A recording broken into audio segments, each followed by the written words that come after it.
Makanya risiko kita sedang waktu kita nasihatin orang.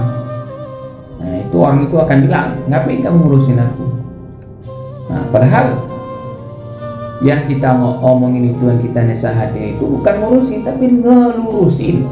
Makanya kita harus mengerti mana dilurusin sama ngurusin, itu beda.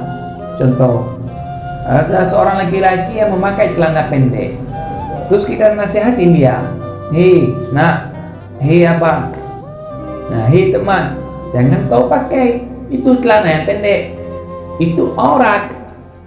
Nah, dia menjawab, ngapain kamu ngurusin aku? Itu bukan ngurusin tapi ngelurusin.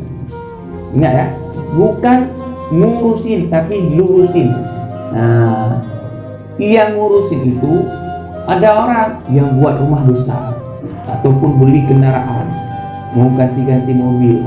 Kita yang repot lihatnya, itu ngapain buat rumah besar-besar, itu ngapain beli mobil besar-besar, mau beli tiap minggu diganti-ganti. Itu kita yang bermasalah. Itu baru namanya ngurusin orang. Nah, kayak itu tidak punya hak.